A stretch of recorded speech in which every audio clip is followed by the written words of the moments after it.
নমস্কাৰ বন্ধু বান্ধৱীসকল, মোৰ এটা নতুন ভিডিঅ'লৈ আপোনালোক সকলোকে স্বাগতম জনাইছোঁ। আশা কৰোঁ সকলোৱে ভাল পাব।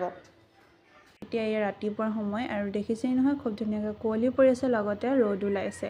বতৰটো খুব ধুনীয়া কৰিছে। ৰ'দ চাতি ওলালেহে ঠাণ্ডা দিনত ভাল লাগে।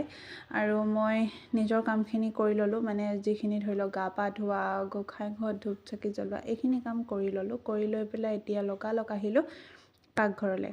প্ৰথমে মই গৰম পানীহে কৰি লওঁ, মানে গৰম পানীৰে দিনটো আৰম্ভ হৈ যায় আৰু চবেই অলপ অলপ গৰম পানী খাওঁ, তাৰ পাছতহে চাহ খোৱা, ব্ৰেকফাষ্ট কৰা এইখিনি হয়। তাৰপাছত এতিয়া প্ৰথমে গৰম পানী কৰিলোঁ আৰু গেছটো অকণমান মোহাৰি লৈছোঁ, মানে ৰাতি চব কৰি মেলিয়ে থৈ দিওঁ, চাফ চিকুণো কৰি থওঁ, কিন্তু হ'লেও ৰাতিপুৱা যেতিয়া হয় তেতিয়া মানে অকণমান চাফা কৰিলেহে মনটো ভাল লাগে। সেইটো কাৰণে ওপৰে ওপৰে অলপমান আৰু চাফ চিকুণ কৰি ল'লোঁ। কৰি লৈ এতিয়া মই আটা মঠা কিবা কৰা এইখিনি কাম কৰি ল'ব লাগিব। এইখিনি মঠি লৈ আটা মঠি থৈ দিলোঁ আৰু এতিয়া এইফালে বইল কৰা আলু লৈছোঁ, পিঁয়াজ লৈছোঁ আৰু এইফালে অকণমান জলকীয়া কাটি লৈছোঁ, লগতে জিৰা আৰু এইফালে ধনিয়া পাউডাৰ, জিৰা পাউডাৰ আৰু অকণমান গৰম মছলা এনেকৈ মিক্স কৰি লৈছোঁ। কিন্তু মই আলু দুভাগ কৰি লৈছোঁ, দেখিছে নহয়। সেয়া যিখিনি জলকীয়া সানি আছোঁ সেইখিনি আমাৰ কাৰণে, আৰু দেহাৰ কাৰণেও এক্সট্ৰা কৰি লৈছোঁ। তাইক জলকীয়া দিয়া নাই, যিহেতু তাই জ্বলা খাব নোৱাৰিব ন, সেইকাৰণে দিয়া নাই মানে। আৰু আমাৰ কাৰণে অকণমান জলকীয়া দি দিছোঁ, আৰু জলকীয়া অকণমান দি দিলেও এনেকৈ ভাল লাগে। আৰু এতিয়া ৰুটিটো এনেকৈ দেখিছে, আটা লাৰুটো মানে মই এনেকৈ অকণমান বেলি ল'লোঁ। বেলি লৈ পেলাই তাৰপাছতে তাত এনেকৈ আলুখিনি ভৰাই দিলোঁ। ভৰাই লৈ এতিয়া ধুনীয়াকৈ এনেকৈ মানে আৰু ঢাকি দিলোঁ, আৰু যিটো মানে কৰিব লাগে মানে ভৰাই ল'লোঁ ৰুটিটোৰ ভিতৰত। তাৰপাছতে বেলি লৈ পেলাই এতিয়া মই বনাবলৈ আৰম্ভ কৰোঁ। টাৱাখনো খুব ধুনীয়াকৈ গৰম হ'বলৈ দিলোঁ। দিয়ে ৰিফাইন তেল দি দিছোঁ, লগালগ ৰিফাইন তেল গৰমেই হৈ গ'ল বাৰু, কাৰণ একদম পূৰা টাৱাখন গৰম কৰি লৈছোঁ দেই।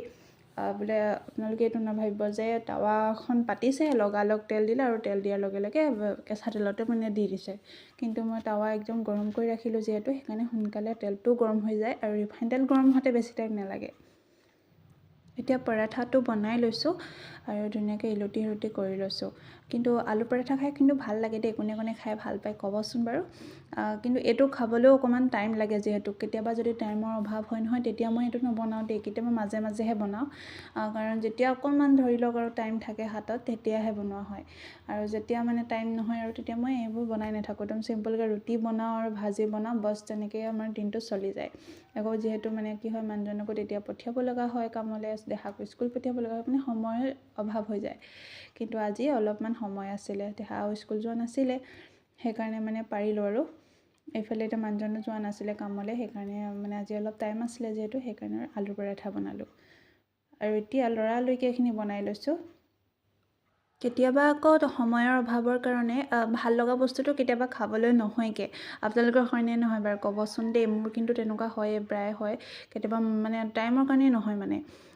তাৰপিছত এইফালে দেখিছেই নহয়, দেহাজনী আহিয়ে গ'ল। মানে তাই অকণমান মোক হেল্প কৰাত বেছি মানে ভাল পায়, আৰু সদায় হেল্প কৰিব বিচাৰে। মানে কি হয়, তাই এনেকুৱা হয়, তাইও চাগে ভাবে চাগে দেই, মানে মই কেতিয়া বনাব পাৰিম এনেকুৱা ভাবে চাগে, কিন্তু তাই মোক সেইটো কাৰণে মানে আহি ৰুটি বনাব বিচাৰিছে। মানে মই পৰঠা বনাই আছোঁ যে, তাইও মানে কি হয়, হিলাব বিচাৰে। মই যদি কেনেবাকৈ আঁতৰি যোৱা হয় নহয়, তাই লগালগ লাগি যাব বনাবৰ কাৰণে। সেইকাৰণে মানে একদম গেছটোৰ ওচৰত থাকিলে মোৰ ভয়ে লাগি থাকে। সেইফালে চাওকচোন, পিছফালে মই গমেই নাপাইছিলোঁ, পিছতহে দেখিছোঁ যে তাই একেবাৰে লৰাই আছে। এইফালে পৰাঠা লৰাইছে, আকৌ লৰালৰিকৈ মই আঁতৰোঁ, মানে মই আঁতৰি দিয়াৰ লগে লগে তাই লগালগ আহি যায়। ভয়ো লাগে যিহেতু গেছটোৰ ওচৰত, তাৰপৰা তাইক সেই তেনেকৈ ধৰি থাকিব লগা হয়। দেখিছেই নহয়, তাই কয় যে তুমি যেতিয়া মানে তাই যেতিয়া ডাঙৰ হ'ব তেতিয়াহ'লে মই সৰু হৈ যাম, তেতিয়া মানে তাই মোক আৰু চব কাম কৰি মেলি আৰু খোৱা বোৱা পৰা ধৰি চব কৰি দিব বাৰু। ঠিক আছে, এতিয়া এইফালে মই বনাই আছোঁ, ভাজিও বনালোঁ, বন্ধাকবি ভাজি বনাইছোঁ দেই। তাৰপাছত এইফালে আকৌ পৰঠা বাকীকেইটাও বনাই লৈছোঁ।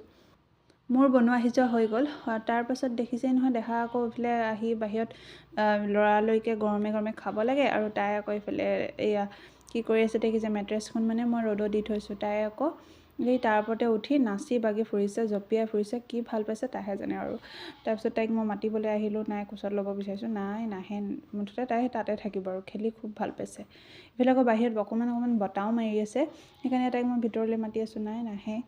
জঁপিয়াই কিন্তু বিৰাট ভাল পায়। আৰু আকৌ মোৰো চিঞৰি চিঞৰি আমনি লাগি গৈছেগৈ, সেইকাৰণে মানে ক'লোঁ আৰু ব'লা, নহ'লেবা মই গুচি যামগৈ ভিতৰলৈ। তাৰপিছতে তাইক মই সেই তেনেকৈ দেখুৱাই পেলাই মই গুচি আহিছোঁ ভিতৰলৈ। তেতিয়া তাই মানে কি হয় পিছে পিছে গুচি আহিব যিহেতু কোনোমতে ভিতৰলৈ আনিলোঁ। আৰু এইফালে মই থৈ দিছোঁ আলু পিটিকাখিনি আৰু মানুহজন বজাৰলৈ গ'ল, সেই তেওঁ অহাৰ পিছতহে মই বনাম তেওঁলৈ। আৰু এইফালে দেহাকো খাবলৈ দিছোঁ লগতে। আৰু আজি ভিডিঅ'টো ইমানেই। যদি ভিডিঅ'টো চাই ভাল পালে তেন্তে প্লিজ লাইক আৰু শ্বেয়াৰ কৰি দিব। ভিডিঅ'টো চোৱাৰ বাবে বহুত বহুত ধন্যবাদ।